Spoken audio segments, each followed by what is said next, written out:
fall break, and you're here, so thank you. And I'd like to thank everyone who has supported my work. A lot of them are at Creighton University, at the University of Texas at Austin. Some of them are on Zoom. I'm looking at some of their faces. So it's nice to have everyone in the room. And I'd like to acknowledge too the support from the Humanities Institute and Oakridge, who sponsored the cover of Birth Politics and the indexing. So I have them to thank for this. Okay, so what I'm going to do today, I don't mean to bore you and do a talk, the typical. I'm going to provide some background into this research and how this came together to be what it is. So we're going to be seeing a bunch of pictures on the slides. All right, let's see.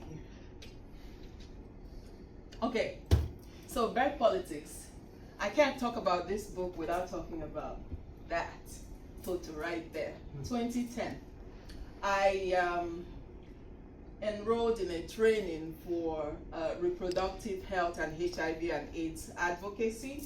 And when I was done with that training, those of us that had graduated, that had a college degree, we wore multiple hats.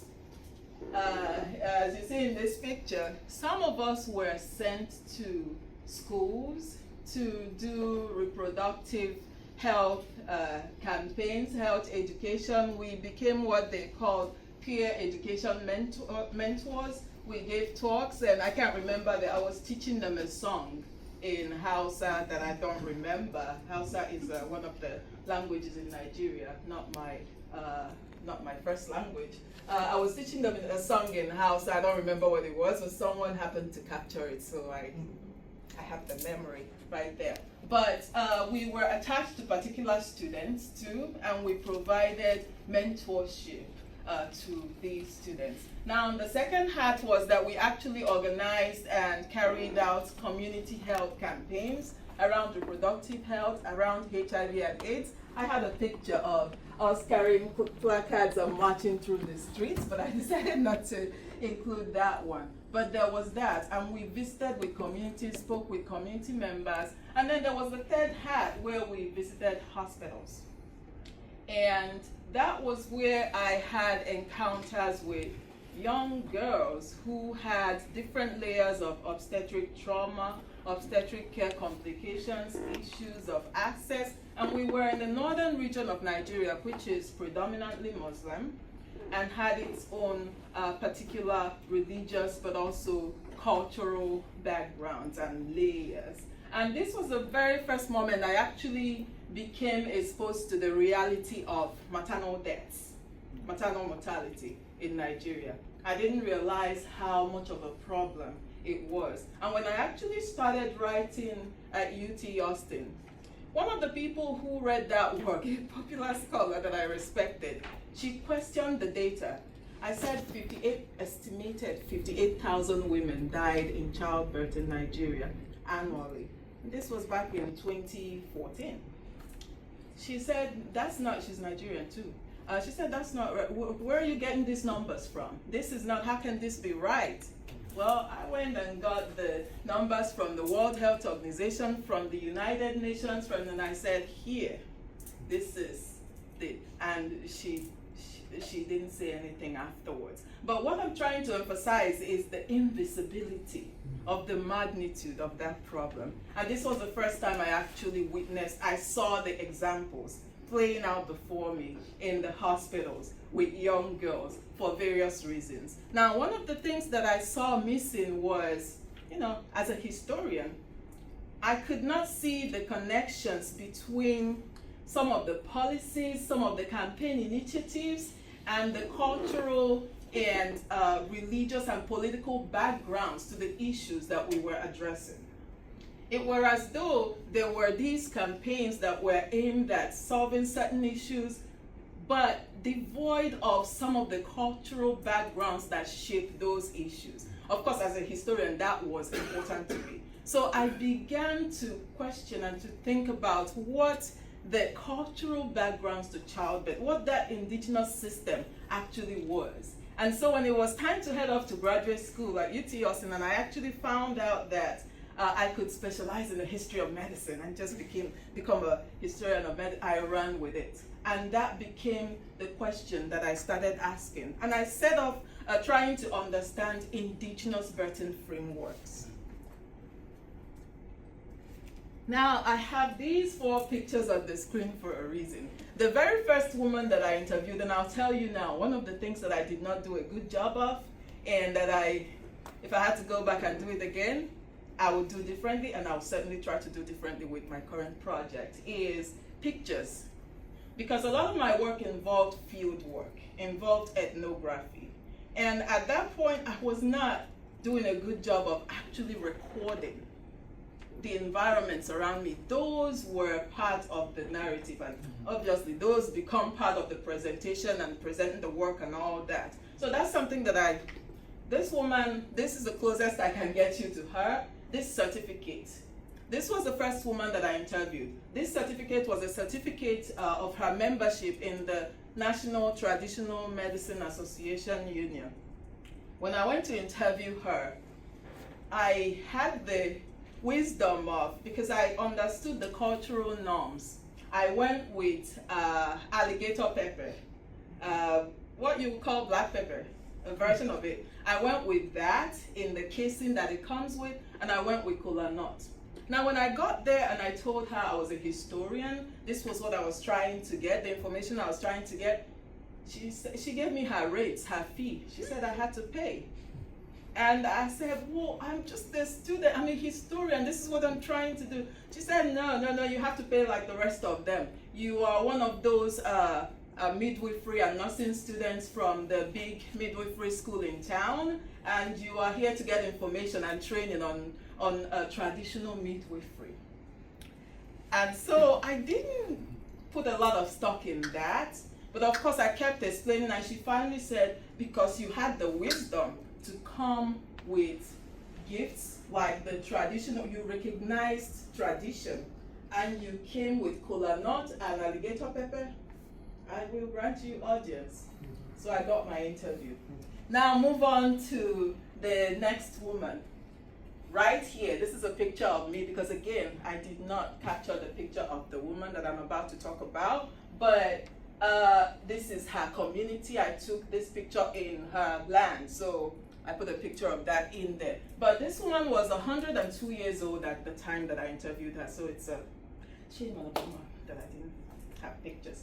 But when I met this woman and I started asking her questions, she didn't charge me or anything. She started answering my questions. But ever so often, like every 3 to 5 minutes, she switches up and she starts admonishing me on how to be a good midwife, how I should not be shaken by the women crying. If I had to be in this profession, I had to, and I went into explaining. I mean, I'm just a historian. I'm just trying to get the oral history. I kept explaining this, and at some point in the interview, I gave up. I just let her do her talking. But what that immediately pointed out to me was that there was some type of intersection going on, some type of pluralism. And it wasn't necessarily what we usually talk about when we think about traditional midwifery in the African setting, or when we study these kinds of subjects. We tend to think about what the traditional system borrows and gets from the biomedical, the Western system. But in this case, what became obvious was that the Western, the biomedical, was deliberately seeking out the traditional and trying to take from it, trying to adopt, So my research question immediately began to shift from indigenous traditional midwifery to now looking at this kind of co-constitution that was happening here.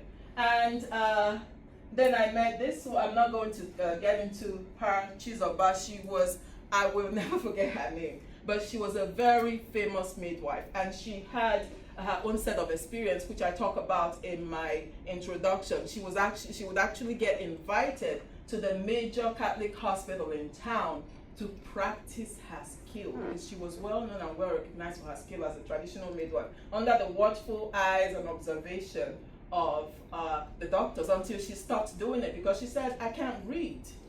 These people can frame me and say that I said something or I signed something and I didn't. So she decided to stop that. This woman right here I met much later, but these were the ones that actually shaped the research question of birth politics as what it became.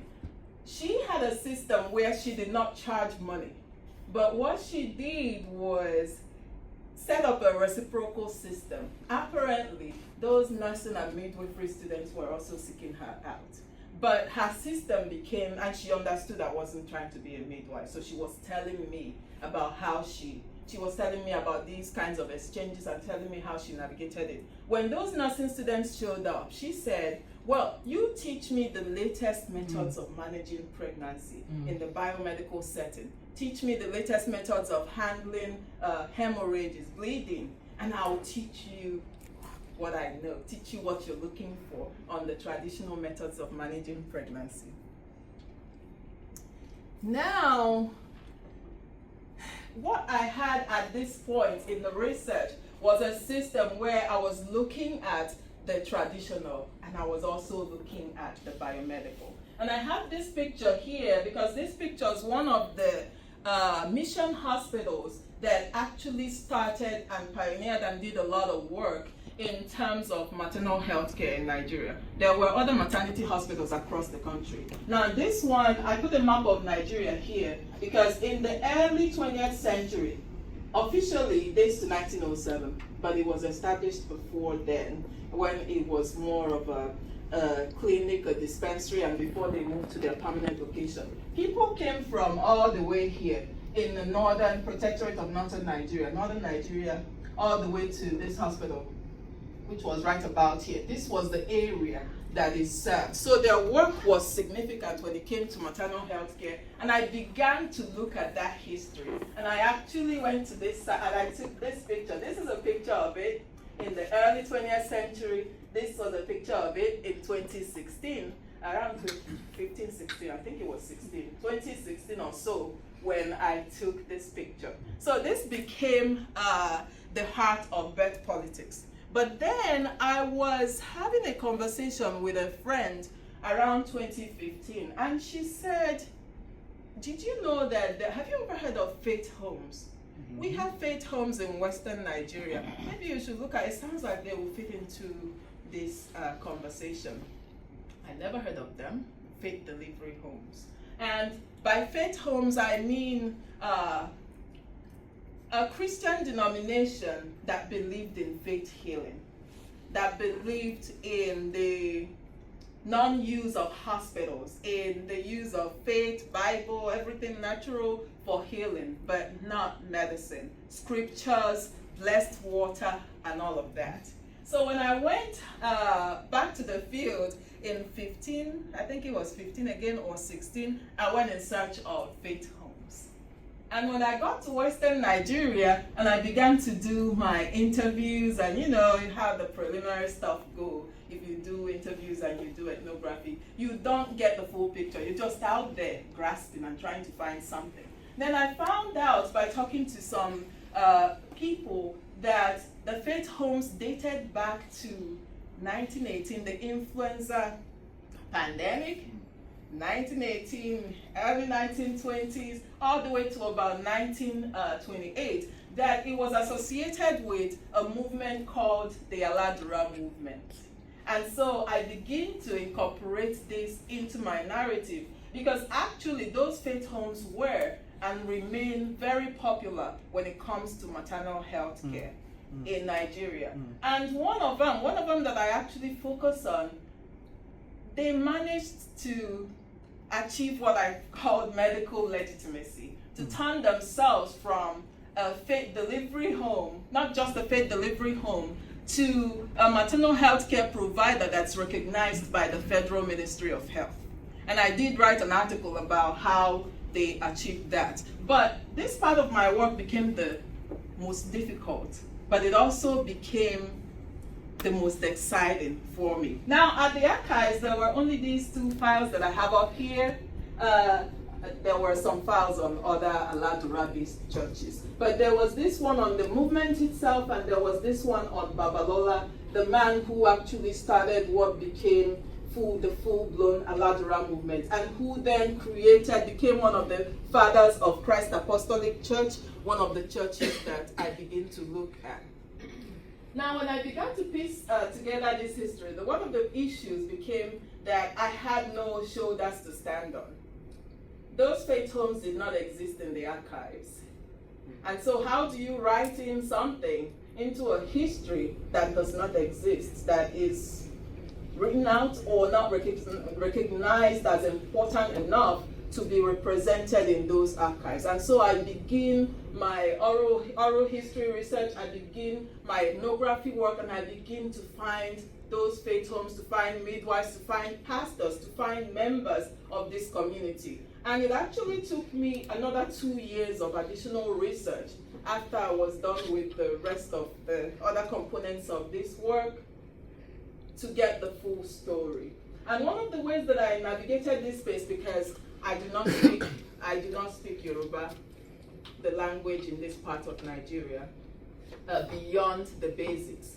I am not an Aladura member, church member. But I did understand the politics of dressing, the politics of the dress when navigating those spaces. And you can see from some of these pictures and the scarves and that I was navigating that. But one of the key people to actually helping me begin to dive into this space and begin to gather these narratives, to put them in context with the traditional and the biomedical, was this guy right here on the white shirt. He was a medical anthropology student at the University of Ibadan.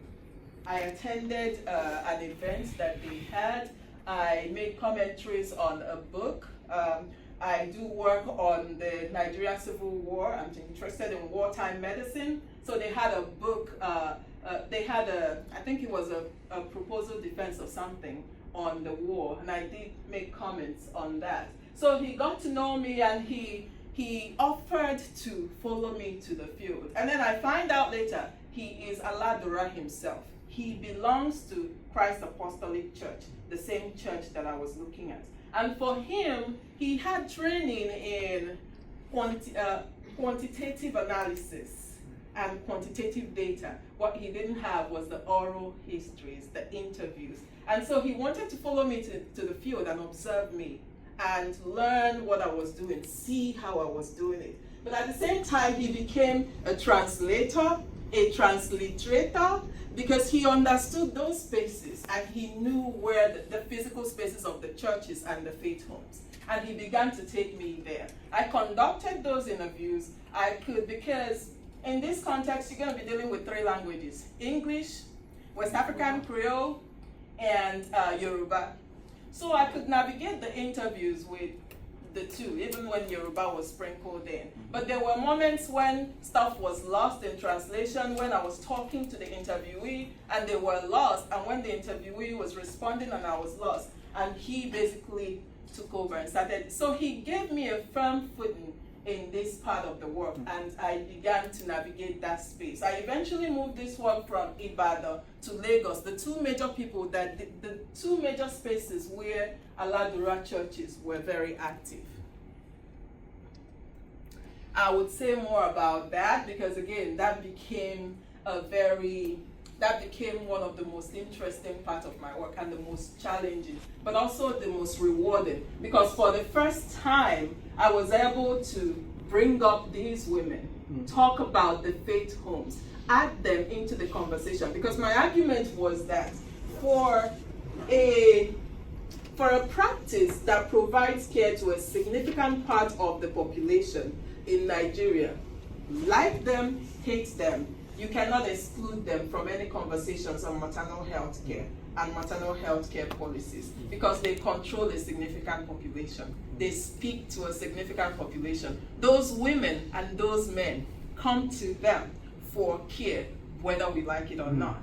And that became my insistence on making sure that I wrote this story into history, and hopefully that someone picks up the book, the article, and they say, oh, wow, this is wonderful. I'm going to study this component of, and they become part of that conversation. Now, I have this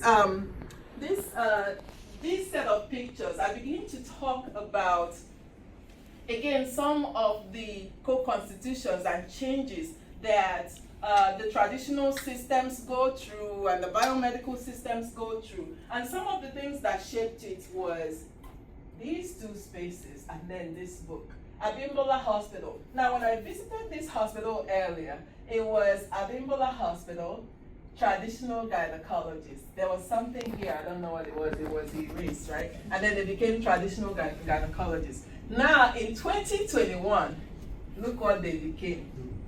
Abimbola Hospital, ultrasound diagnostics, medical laboratory services, and I go into details on these transitions. It was a very deliberate transition, and it was a careful combination of the traditional versus the biomedical through a father and son.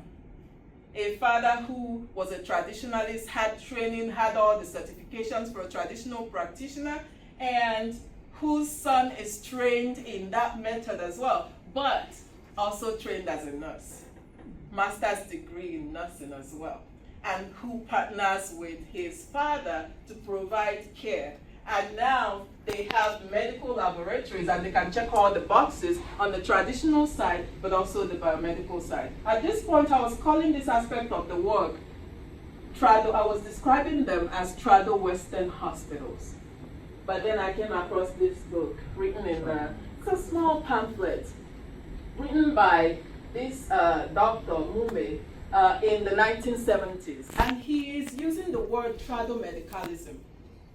And he is defining the term, he's talking about it, he is citing stuff, he is quoting and arguing about what tradomedicalism is and the kinds of fusion that can happen. And so I begin to use I went from trado-Western to trado-medical. I think that's what I did, I don't remember. But this becomes, again, what shapes the part of my work that looks like the co-constitutions. I begin to look at the ways that the CAC themselves were beginning to craft and recraft their identity to fit into a post-independence biomedical framework. I began to see and to look at what the hospitals themselves were doing, what the biomedical system itself was going through, the changes that it was doing to fit into the traditional framework. Because at the end of the day, the system serves the people, and the people say they want X, the people say they value Y, and you have to provide Y for them to provide value to the people based on what they wanted. Okay, I'm wrapping up now. And so at the end of the day, we have birth politics. You can basically see the evolution of the narrative. And this chapter 4 I do not talk about, but chapter 4 was essentially the transitional period between the colonial era and the post-colonial era. And the kind of politics, the change in what I call the birthscape in Nigeria, the change in the politics of birth, from being controlled by the British colonial government and their narratives to being controlled by what was called the birth control movement at the time. So this is what chapter 4 does, and then I transition into how some of these things kind of play out here. And I will stop at this point because I'm supposed to talk for about 15 to 20 minutes.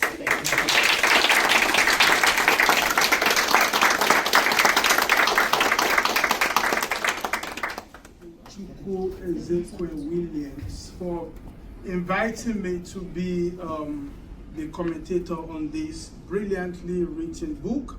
And of course, I would like to thank the History Department for accepting our recommendation to bring me, and of course, the Department of African American and Africana Studies, where I screened I gave the preview of the second episode of my documentary yesterday. So thanks for the hospitality. A book is not just a body of knowledge. It requires, it's not just a body of knowledge that is required for career mobility and career advancement in the academy. A book is also a scholar's DNA, and you've seen it in this presentation. When you write a book, you're not only producing knowledge. With time, the book begins to even becomes you in the process of mechanization, the mechanization of knowledge itself. And it becomes a scholar's identity, it becomes a fraction of their labor, a fraction of their energy, and a fraction of their time. So when you produce a book, you're not only producing knowledge, you're actually producing energy. And the energy that produces a book is a very important component of the energy of the making up of the DNA of the scholar itself. And it also becomes a significant element of their heart. I mean, it's so fascinating, the evolution of this project. In a project that began from, another thing maybe you should have also told us was the NYSC. So the Nigeria, when you finish from college, you do this national service. So, and then that's the process of discovering the project. And so it becomes a significant point of your heart and of course of your breath.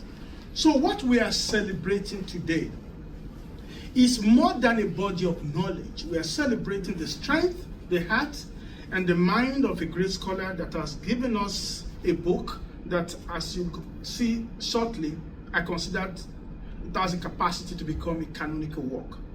The second element is that it is conventional for books to have to meet the condition of contributing to knowledge. So every piece of scholarship in the academy, whether it's a journal article, whether it's a monograph like this, is expected to contribute to knowledge. This is the standard that is required of all books. I think that Black politics does more than fulfilling this primary condition for distinction in academy, not just the Africanist scholarship, as you're going to see in my comments, not just in the medical field, not just in the history of maternal health, not just in the history of decolonization, and of course, not just in the history of Africa's international politics of birth, that became an important component of questions of nation building in the post-colonial period. It's opening up new vistas of knowledge in African studies in numerous directions. So we are celebrating more than a book, but a major turning point.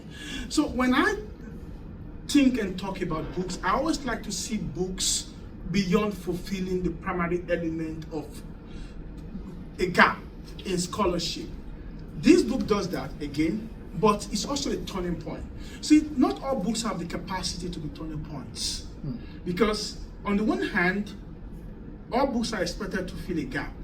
But when a book does more than just filling a gap, to actually shaping the trajectory of scholarship in a wide gamut of field, then you are having more than a book, you are having a classic. So Dr. Ogechukwu Williams' book is a classic. Over the years, as the founding president of the Legal Studies Association, we're gonna organize the 10th edition of our conference next year. I've been privileged to organize roundtables on canonical books. So I've organized roundtables on Professor Yorunke Oyewumi's book on the invention of women. That's the book we all have to read. It's like standard when the book turned 20, featuring great scholars, including one of my very great friends, Dr. Aderinto, who is joining us virtually. I've organized book panels on Juju, which is a book on African popular culture. I mean, I've organized a book panel on a book on African urbanization by a great African geographer who died recently. So I have this experience of organizing panels on books, canonical books, like 20 years anniversary, 30 years anniversary. And so what I discovered is that classics are intersectional. That is my first discovery. In other words, these are books that not only speak to audiences across fields, they are able to breathe naturally. They're always naturally and generatively naturally. In other words, they breathe something. That's one of the things I've discovered about the books that I've organized panels on. So they tend to be able to bridge multiple disciplinary fields and speak to different architectures of knowledge. Now, while it's easy for us to say that we're all intersectional, I mean, it's always like, oh, everybody's intersectional. Like, we all like to speak across fields, and people are like encouraging graduate students to combine different fields, art and these and that, so you can have a lot of bigger audience, and then you can, because sometimes be able to get jobs in fields you're not primarily trained for because you're intersectional.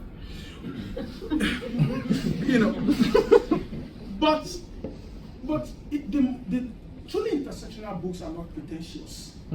They are not pretentious because they tend to be truly intersectional, not because the author is forcing intersectionality on the others, but because the condition for generating the data, the condition for interpreting the data, the condition for presenting the data naturally becomes intersectional.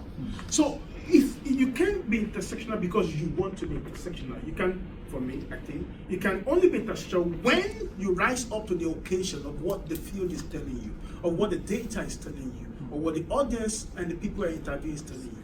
And when you're able to bridge, you're able to rise up to the occasion, and that intersectionality becomes natural, becomes organic, becomes unpretentious, and that reflects in the body of work. So I've read a lot of books that claims to be intersectional, but I think that this is one of the most truly intersectional works that I've ever read.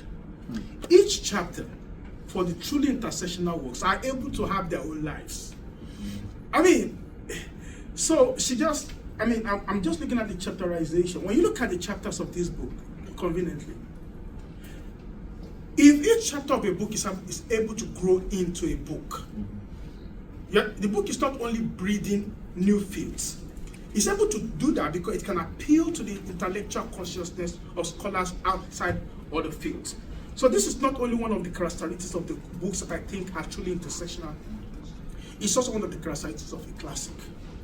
She has written for us not just the first book on maternal health in Nigeria, but the first book that actually takes intersectionality serious within the context of medical pluralism, and I'm going to go deeper in there. So in theory, all works of historical inquiries are timeless. All works are timeless because they exist. Right now, especially the print culture, I call it print immortality. Once you print something, it's like it lives forever, even after the death of the producer. But very few work has the capacity of being truly timeless. The timelessnesses have very significant the topic and the conversations that, and one could easily assume that the book on maternal health will be timeless because maternity is timeless, birth is timeless, reproduction is timeless. It's a topic that we always have to have conversation on. For me, the timelessness of this book is not just because we would always have to have a conversation about reproduction, about maternal health, about medicine. It's because the conversations would always be timeless. And the reason the conversation will be timeless is because at the center of the conversation are important issues that form the basis of why this thing is. Right from the late 19th century, when the British decided to ruthlessly colonize Nigeria and impose their own culture, their own institutions on the people, the issues of the clash, if you like, and what later became what you rightly described as constitution. I like that language, constitution. Initially, scholars love to talk about it as clash, as if there's two wars between two worlds. And what seems to be a problem of the war between two civilizations became or grew into some kinds of co-constitution, which is, I think, a very brilliant word to use. So I'm not going to try to go much more to be specific, but my goal is not to regurgitate or not to try to reproduce what you have done in your class, in your book. What I'm just going to try to do is to point out a couple of what I consider to be important strengths of this work. One of the first things I really enjoyed about this book is the fact that we're having multiple medical. So before I go to the medical part, for colleagues who are not Africanist, a few conversations. So right from the beginning, medical sphere is always a site of tension. In fact, it's one of the biggest sites of tension between the colonialists and and it was medicine was not just about advancement. It was one of the tools of colonialism violently to control people's medical realities, is to control a component of their existence that ties into everyday mechanization of the colonial state.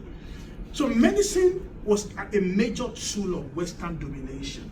And an early conversation about African colonial colonialism or colonial incursion to Africa must put into cognizance African medicine. Now, then the question of medical pluralism, which is the term that explains the multiple coexistence of different kinds of medical infrastructure originating from different sources, some Western European, some African. And what people now call African is actually no more African, in the sense that they represent the kind of coexistent constitution of multiple reality. So when scholars of African medicine talk about medical pluralism, they have always been concerned about Western and African. But what constitutes the African in the question of pluralism has not always been critically disaggregated.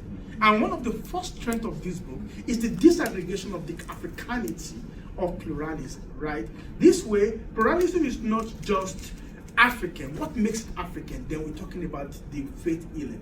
The introduction of the Christian faith healing hopes into the conversation on medical pluralism is one of the major strengths of this work that would allow this book to occupy the rightful place in the history of classics.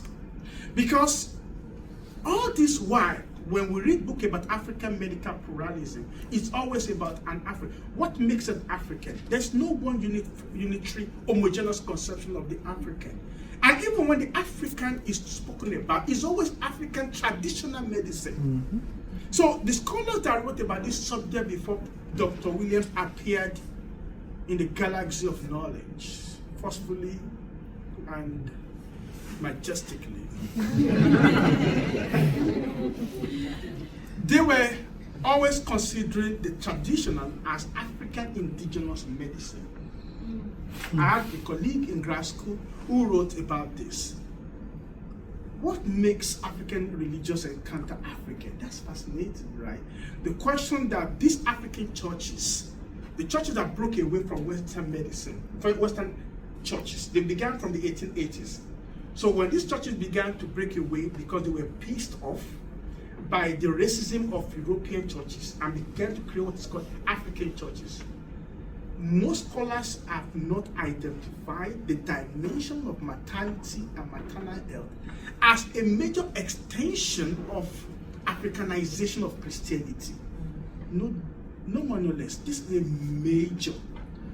What makes a classic is not even what the author said. It's what the author compels other readers to think about. And for me, whether you say it or not, any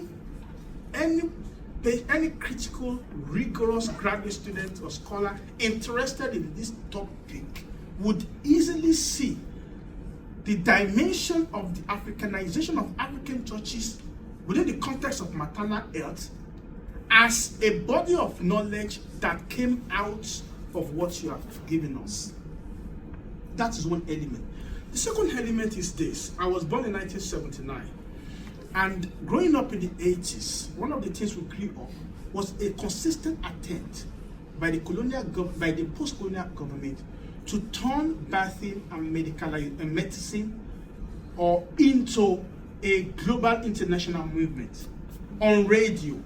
Thankfully, both of us went to one of the oldest radio stations in Nigeria, and I like the second project, which is going to use a lot of those things. Growing up in southwestern Nigeria in the 80s, news, advertisement about how to be the best mother is always on the airwave. And it was always very dominating in terms of the consciousness of most of us about that time. Even as a professor with the books I've published, it's the first time the chapter here is the one that now took me back to that memory. How did birthing become a site of conversation on the radio? Why those advertisements became important for young kids like us? Because it made our parents feel, it made us think that our parents were not doing the right things. You know why? Because it's also about, this is the best food to feed kids. It was the soya-based generation. It was soya beans, and the best way to feed kids is soya beans. And so growing up, one of the reasons the memory is so high in my heart was because it was always about soya beans. You know, I was a kid, so it wasn't about use condom. It wasn't so much about. I wasn't remembering the condom matter. I wasn't remembering the question of spacing your children so much, because who is a large family. My mom had 8 kids, right? And then, you know, my dad is collectively 16, and it's a huge house. So, but the conversation was about large families. How do you feed this kid? Feed them with soya beans. Soya beans was this food they were bringing, and it was tied to the question of healthy childhood, which my own generation kids thought our parents were not giving us, because they were not giving us soya food, soya beans. Soya beans was still expensive, and then the question of how then did the book compel me to think about my childhood? One of the fascinations.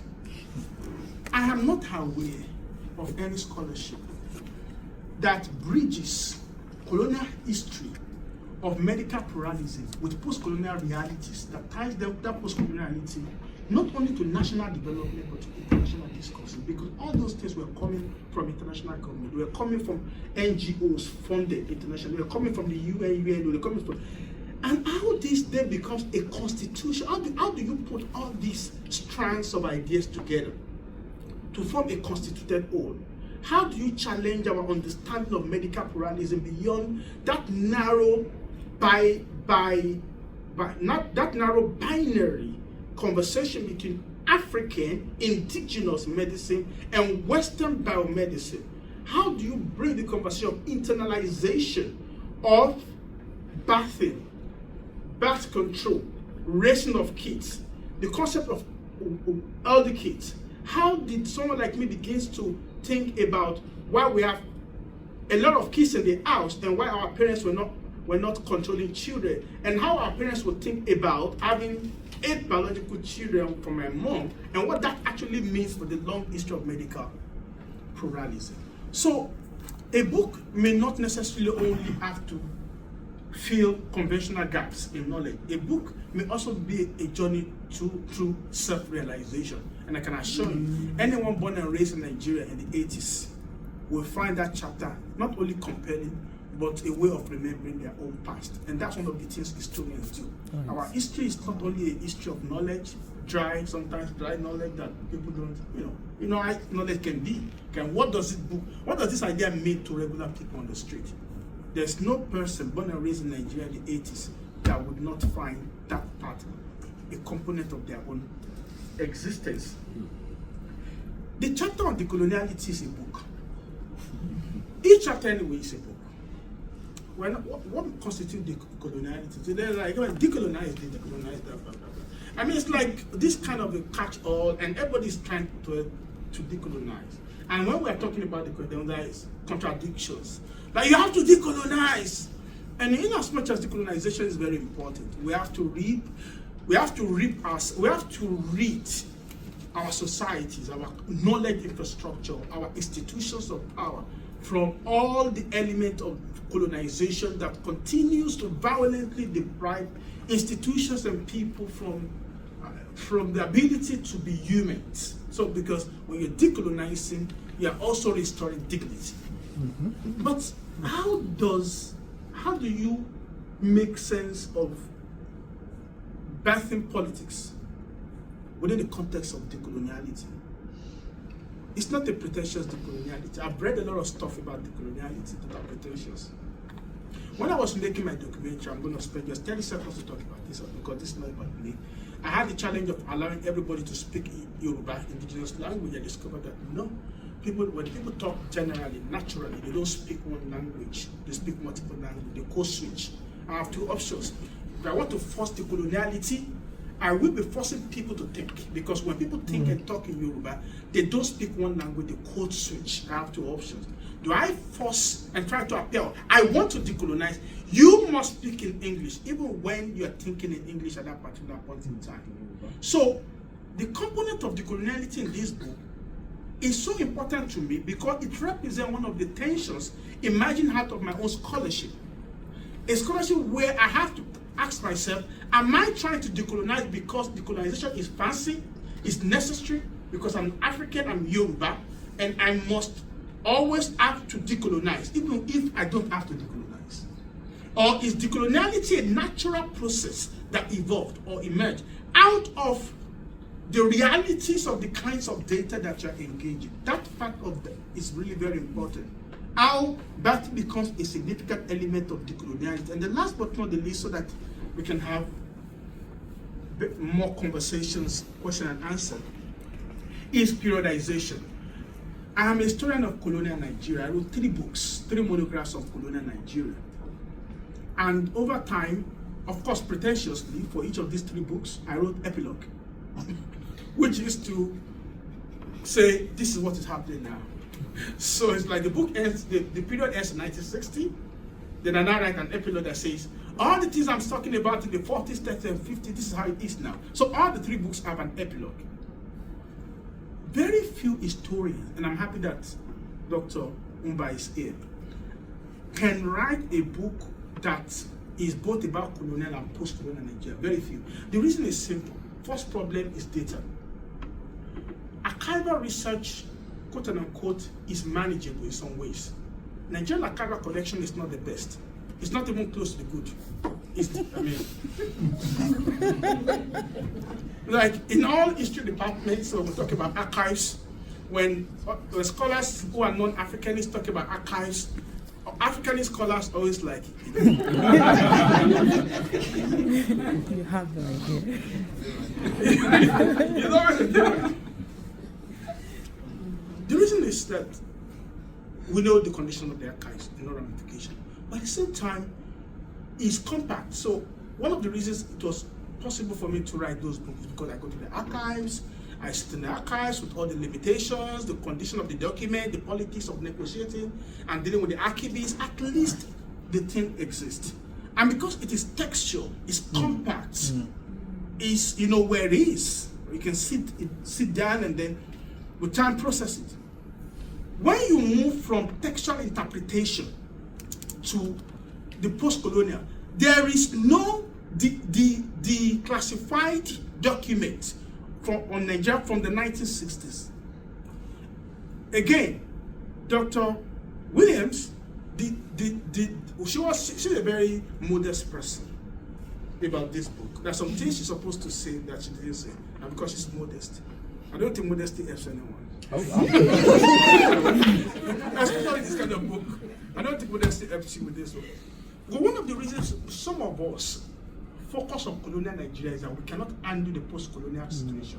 That's one. So it's actually not that we know how difficult it is to say, because the documents have not been declassified. That's the problem. So it has not been declassified. What then does it do? It now compels you to do 2 things. 1, ethnography. Serious ethnography. And not only to do ethnography, to impose historical timeline and major turning points on a period where official document does not exist. The document exists somewhere, but it's locked up. And we know why. The government doesn't want you to know, who's told what, right? So that's one of the reasons those documents are not being declassified.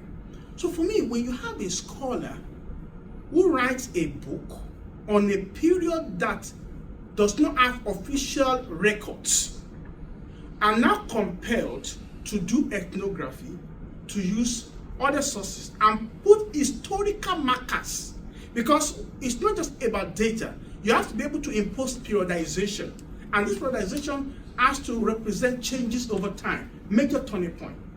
So the reason some of us, someone like me, decided to write 3 books on colonial Nigeria was because I couldn't extend it to post-colonial. I would have loved to do that, but it's become challenging because the data does not exist, official, and then the time it requires. So periodization is a major strength of this work. I appreciate the periodization more now because right now I'm now in the period, I'm now working on post-colonial Nigeria. I'm now working on popular culture. I just finished, the book is with a university press, it's a popular culture, but it focuses on after 1960. It's difficult to do research. It's difficult for a historian to do post-1960. And because I've written a book that focuses on after 1960 now, on popular culture, and I have to impose order, I appreciate what it takes for you to move from the post-colonial and to get to the post. Now, you're not only moving, because again, some of the things people do are only cosmetic with writing. the things you have to do to market the book, the things you have to do to get a publisher for the book, the things you have to do to appear you are sophisticated. The historical timeline you've created, bridging colonial and post-colonial, is a prerequisite, a natural evolution for a scholarship like this. Not only did you rise up to occasion by giving us the changes, the continuities, and the conditions for those continuities, you are able to complicate the roles that individuals and groups. And movement matters. You are not only showing this historical transformation, you are also showing the movements and what this movement represents for the broader history. So, in summary, Birth Politics is not just a book on maternal health. It's not just a book on reproduction.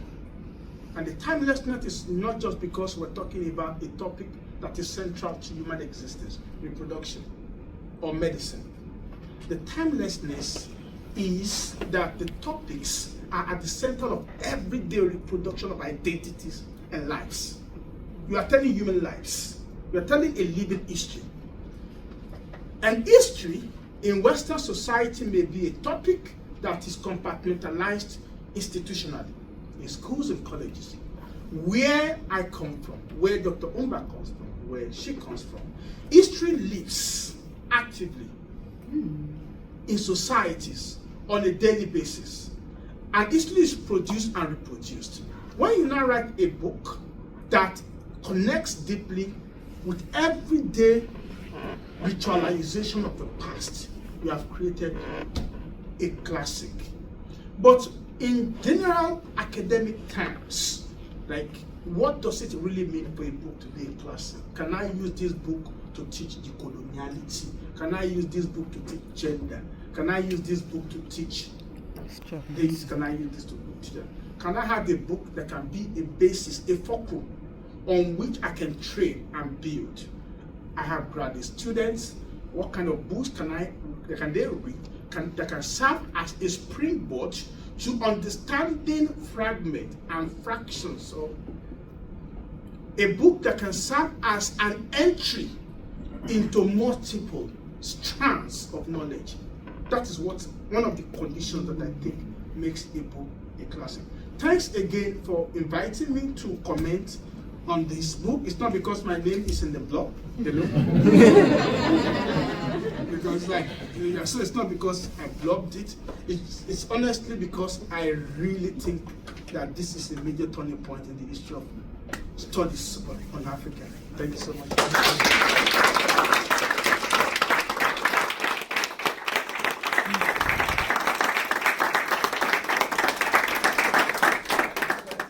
Religion, culture, medicine, those kinds of things. So, how did you sort of pull this idea together, and how do you see it being deployed in your work and elsewhere for other people? Thank you. Thank you, Ademide, and thanks for attending. You're going to force me to almost open my introduction and begin to read.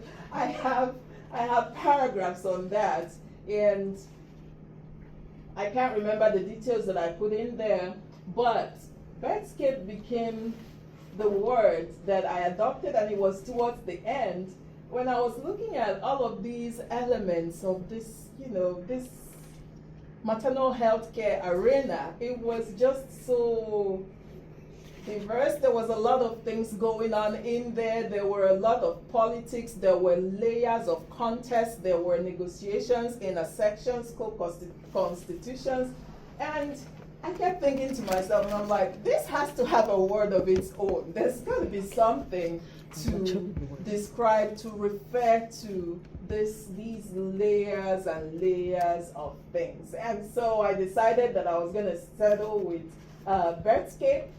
And I make reference to it throughout the introduction and throughout the book, just as a reflection of, basically when you think about landscape, and when you think about what makes up a landscape, I think that the environment that I was studying and all of the factors that I was looking at formed what I called a birthscape. It had various elements, it had various layers, nothing was singular. it was so plural in the sense that I was encountering it. And I think I actually begin to use that word towards the end of my work. After I had drafted the chapters and I was looking at the introduction and the conclusion, which, oh my goodness, was the hardest part to write. Because at that point I was tired. But I thought I would use this word to capture all of these dynamics at play here. And this dynamic and this word is not exclusive to the Nigerian environment. If you think a different African environment or environment at all, period, that has all of these layers, I think that birthscape is very an appropriate way of just capturing and then discussing and then unpacking the elements of those various maternal health landscapes. So I was thinking, okay, I'm going to use this word, and hopefully someone else will think it's useful and find it useful and actually use it too. So that was my mode of thinking in there. Thank you. Nice. You had a question over here, is that right? Yes. Okay, thank you so much. All right, so my question is in twofold and basically has to do with your experience on the field, and by extension, Professor Saheed Aderinto may also want to provide an insight to my question here. So your book, beautifully captures the tensions between colonial birthing systems and then traditional birthing systems. Yeah, so how did you navigate moments in the archives whereby those systems seems to overlap or even cooperate rather than simply a conflict? That is one. Then two is doing research in Nigeria. What advice would you give to people like me who want to do research in Nigeria today, especially about navigating institutional or archival challenges and then still trying to stay true to their research vision? Thank you. Okay, thank you. Remind me, what was the first part? Okay, the first part is about the tensions between the birthing spaces in colonial Nigeria. So I'm asking that how did you navigate moments in the archives whereby those systems seem to overlap or even cooperate? To be honest, I actually found very little moments where they were cooperating. It was impossible. Because, and the answer is simple, you had a system that was pitched against the other and intent on erasing, on changing, and that was the colonial framework, right? Who wrote the archives? Whose documents are we looking at? Those archives are in and of itself colonial archives, colonial records. In fact, I became very careful with the way I started interpreting these documents when I saw the drafts of two different documents on the Aladura. The version in Nigeria, one of those files that I had on the screen, had all of the notes. It's like, the draft proposal that you write and send to somebody, and then they read it and make notes and then send it back to you, and then you erase this and that and you send the finished document and it's filed away. I saw that version of one document in Nigeria. When I went to the British archives, because this research, it took time. It took me to 3 continents. I was researching archives in America, in Europe, and then archives in Nigeria. Now, when I went to the British National Archives in Kew, either it was Kew or it was the Cadbury Research Library in Birmingham, University of Birmingham in the UK, I saw the clean version of this, and I saw the clean version first. And I was interpreting and reading stuff based on the clean version. But when I saw the original, I saw the erasures. Basically, the Methodist Church was complaining to the colonial government about the impact of the Aladura movement, the faith healing movement that sprung out in the 1920s on their churches, on their pockets, because then it emptied their hospitals. They were no longer generating revenue to pay their priests from Europe and to pay these people, right? Now the people have trooped to the Aladora because they were not charging them money and they seemed to be getting what they wanted and what they needed. Now, whoever read that document, proved that document said, do not include this and that and that. Just say that they are trouble. They are potential revolution waiting to happen. They are going to usurp the colonial regime. So when I saw that, that gave me a layer of an insight into the ways that these documents are formed. So again, whose archives, whose documents? And this is why oral history is very important to me. And in the case of the Aladora, it was so important because it provided for me a basis on which to begin my ethnography. And when I went in the field, I began to fill in gaps. I began to question. I began to interrogate certain things. So I never found moments of collaboration, really. It was basically moments of castigation, moments of disproving, moments of seeking to replace. In fact, there were actually a few moments, but they were not consistent. Some critical, I guess, or objective colonial officer had recorded, and it was, the first one was unrelated. It was about women's rights, African women's rights. And this officer actually wrote in a report and said, we have these conceptions that African women are in need of liberation, they are subdued, they are oppressed. As a matter of fact, they have more rights than our European women, who are properties to be seen and not heard. And then he gave the reasons of how some of the misinterpretations that were happening, how a practice associated with marriage, it was a performative practice where the woman, and I did it when we did that version of it when I married him. That's my husband over there.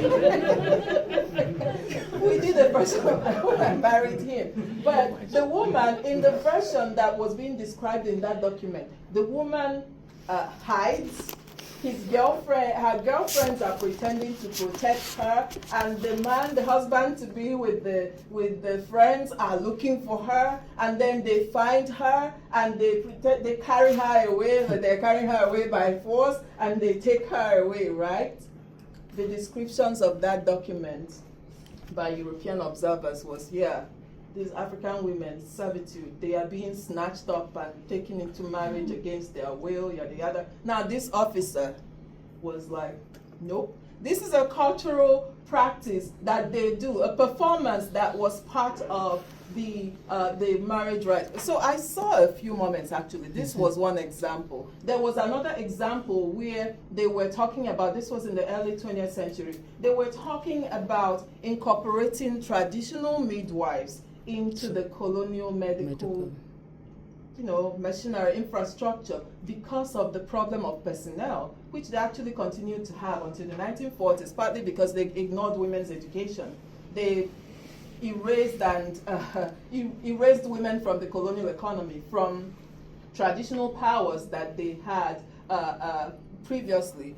And of course, I'm looking through the rest of the documents. Nothing came of it. They did not take that seriously. It did not happen. So those traditional midwives in that particular setting were not incorporated at the time. Now, there was a moment too where they were actually discussing, and they did this, where they were discussing going through Yoruba chiefs, women, female chiefs, to get local women to accept biomedical maternity care. And they said, these chiefs are powerful. Their people respect them. So if you want the junior midwives and all that to conform, to fall in line, bring in the women chiefs. And they did. So these are some of the few instances. But overall, it's mostly a case of erasure, of demonizing, of reducing, and all that. Then as far as advice, doing research in Nigeria, Number one, you gotta have a large dose of patience and an extraordinary level of humility. So if you're doing research in Nigeria and you're not humble, well, you have to fake it until you make it. It's as simple as that. From navigating the archives to navigating the access to, I mean, sometimes I would go to interviews, scheduled interviews, and I arrive there and I've traveled God knows how long and I don't have access to a car, so I'm navigating the transport system. And I get there and they say, oh, she went to the farm. And I'm like, well, we have an appointment. She told me to come today. Where is the farm? It's in the next village. When is she coming back? We don't know. Oh, I sit there and I don't have the right to be mad. And I just wait and wait and wait. And she or he comes back or they don't come back. And I go back and I have to come back the following day. I cannot complain. I come back the following day. So these are some of the intricacies of doing oral history, of doing these research. And then when you get to the archives, yes, the reference that he made, without that dose of humility, you're not going to get access to the documents that you need. So when I get there, I just, I'm like, okay, I'm this humble, well, I'm humble, I'm not pretentious anyway, so it's easy for me. I'm meekly requesting. In fact, they always perpetually think I'm a student. I never graduate. I don't know how. But that does help me. This meek, gentle student who does what they are told to. Yes. So you need that to navigate those spaces. And I think those of us who have done any research in the Nigerian archive would understand that. And you need a plan. A solid plan. Otherwise, you may never finish that research. So you have a plan, especially if you're doing ethnography, which I would imagine you will be doing. Yeah. You have to have a plan that you follow. Follow it like your life depends on it. Doesn't mean that you can't, you have to be able to pivot, right? Mm-hmm. But you have to have a plan. If you're doing oral history for 3 weeks, then schedule those oral history for 3 weeks. If they're frustrating the life out of you, just take a deep breath, swallow it, go back the following day. That's one of the things I would say too. And I would also say learn to use I don't know the word to use. But for instance, you learn to use your connections and to go through those senior scholars. For instance, Professor Saheed Aderinto, and one of the things that I really appreciate about him is that he has created an avenue for us Africanists to be able to move into spaces and do research because of the partnerships that he has formed in various institutions. He mentioned Radio Nigeria. I went to Radio Nigeria to get access to their maternal health jingles for as long as they have it. And I was shocked for the first time. I submitted a letter. It was facilitated, fast track, the letter was stamped and all that. And I actually got a call 1 week later to say, your letter has been processed. When can you come back to retrieve your documents? I said, can I send the research assistant? Yes, send her with a laptop or a flash drive. It does not work that smoothly. But the reason it did is because the name. Lagos Studies Association and Professor Saheed Aderinto, because of the kinds of, I don't know the word to use for it, that he has the capital, including cultural capital, that he has built in those spaces. So learn to use those networks too, and learn to use those names too. Thank you. Yes. We're running out of time, so maybe, Saheed, do you want to comment on She that? said it all. Okay, well then we've got time for one more question then. Go ahead. I have a question. Okay.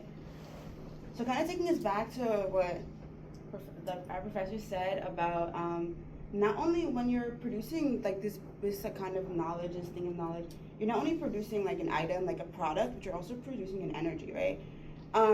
He mentioned that. And I think that's an interesting point because of like how you were talking about the fact that like you went through all this, right? Like none of this was like planned. Well, you said that you had a plan eventually, you had an idea what you wanted. You volunteered first and then it led you into this path. But like even when you're doing this research, nothing is you know, these women are not like, I assume these women are not coming to you and like, hey, we want you to come research this. They're not calling you to it. There's no push for this to be studied, right? So like, what drew you to it? What made you want to like endure and deal with all the, you know, the cultural, you know, things, and what pushed you to like even like go and like dig up these stories, you know? Like what makes you want, you know, what energy are you trying to, have you grasped, and are you trying to, you know, make a thing, make obvious, make apparent, you know? Hopefully you can see the passion for the subject. Because, I mean, so for me, it's the way I see it, my personal responsibility as a historian. And I write not just as a historian for my scholarship, I write as what's the word? I write as an advocate. I write as there's a word I'm missing here, it's running away from me, and it's one that I use all the time. But I'll settle advocate for now. This is a gap, right? For a country that has the second highest global maternal death burden, and we do not have a work that creates an understanding of what I've called the birthscape, the maternal health care landscape. We do not have what we could look at to look at the historical frameworks of what we're dealing with. So every time I frame my work, I always have a social justice advocacy perspective. I look at what I want it to do for me. And that's my personal thing as a historian. Now, how did I get to this? I mean, I've always been interested in health professions. As a matter of fact, I used to be a science student. I talk about this a little bit on the website that hasn't gone live yet, but I think I thought about it I think it was 2 weeks ago, like where really did this health passion come from? And I think it was because my grandfather, maternal grandfather perhaps, was the village doctor. Then, I mean, this is he passed 3 years ago. This was a man that grew up in the 20s and all that. And so I grew up seeing the community, the village, after he retired. I grew up seeing his village people congregating in the front of his compound. Almost every morning he wakes up and there's a bunch of, bear in mind he's retired, and I was a kid, in front of his house for care. And then my grandmother became the de facto midwife as well. So I think that, and then in our house, there was all these community medicine book, self-help when there is no doctor, all that stuff. I think that's where that came from. But by the time I was 7, I knew I wanted to be in the health professions. As a matter of fact, I had a fascination for pharmacy and pharmacology. And I did sit, as a history student, I did sit a 3rd-year pharmacology exam just because I talked the professor into letting me. And I passed. I read stuff. So I had that passion. Now, when I switched from the sciences to the humanities in high school, because in a Nigerian high school, I went to high school in Nigeria. In a Nigerian high school, you choose your focus by the time you get into senior high. We have junior high school, and then we have senior high school. So the first 3 years of high school, at the end of that first 3 years, you choose whether you want to be a science student or a humanities student. And then your trajectory is shaped then. You've done all of the, sciences, humanities, and then you specialize. And then the rest of your training becomes humanities or sciences. I was a science student, and I was easily the top student in my cohort. Like, I was the top 1% every time, easily. And so when I made the decision to decamp to the humanities for health reasons at the time, because I got sick and I missed, and I had to miss too, too many physics, chemistry labs to catch up. So I decided to switch. My teachers were mad. They could not understand it. Oh, my parents' friends were insane. They were like, how can you, what a waste of intelligence. How can you possibly be in the, and honestly, the energy of those humanities classes were insane. Sometimes I took myself and my books out of the classroom because they were crazy. But that was how I ended up moving away from the science, the health, into the humanities. And then when I graduated high school, I was kind of in limbo because I knew what I always wanted to do, pharmacy, to go in that direction. I didn't want to do medicine for specific reasons. I didn't want to become the doctors that I saw growing up who were male, also arrogant, and I'm like, the child that was me did not want to become that. So I settled for pharmacy, and then all of a sudden my stuff got derailed. I find myself in the humanities and I'm confused, like, where do I go from here? And I chose history and international studies, ultimately. And so as a historian, I was still passionate about health and healthcare. And so when I graduated, or in college, I was interested in women's studies, the conversations in our classrooms, college classrooms, about women's history, about tradition, and some of the things that they were passing off as tradition, the other students. And I'm like, hold up, whose tradition? Let's date this thing that you're calling tradition. When did it start? What makes it? So those kinds of conversations. So by the time I graduated, I was so interested, I was still interested in health. That was where I gravitated to that training, the reproductive health and HIV and AIDS workshop or training. I saw that, I immediately signed up for that, and I got that training. And then when I went on the field doing this advocacy work, I encountered a gap. And as a historian, I'm thinking as a historian. And as a historian, I'm seeing a disconnection between history, cultural, social, well, the political is always there, but the cultural, social dimensions to the issues missing. And I'm like, okay. And then I start reading the literature and I realize there's nothing like this that exists to kind of provide these contexts. So who does that work? I had the passion, I had the commitment, and as a historian, this was a way that I could still fulfill my goals and my passions, right? And so I begin to, and of course, when I found out that, there was a thing called history of medicine, and I could actually do that, I immediately went full head on into that. And this was a passion, women's studies plus history of medicine, and it drove me to write that. And if you read my work, anything that I write has that thing of why it matters, how it connects. It has that connection to the present conversations, present issues. And that's why I braved the challenge of researching post-colonial Nigeria, of extending this book beyond the colonial period, because I wanted to make the connections. The questions that I'm asking are questions that are valid now, questions that are applicable now. So for me, as a person, and with the passion that I had, if I didn't make that connection, then I felt useless. I felt I did not have the motivation to do the work. But because I had the connections, I was making the connection to the contemporary, to answering contemporary questions, to making an impact, to hopefully moving the needle and changing something, and saying to the policymakers, well, have you considered this, right? If I did that, then with that in mind, I could brave whatever I needed to brave to make it happen. And thankfully, I'm trying to I got the book into the hands of folks in the Ministry of Health, the Federal Ministry of Health. So those kinds of things are what I'm passionate about and what I think about when I do those work. And now we see how you were able to write a classic, how you were inspired to do that. So that's a fantastic way to end. Let's thank both of our presenters today.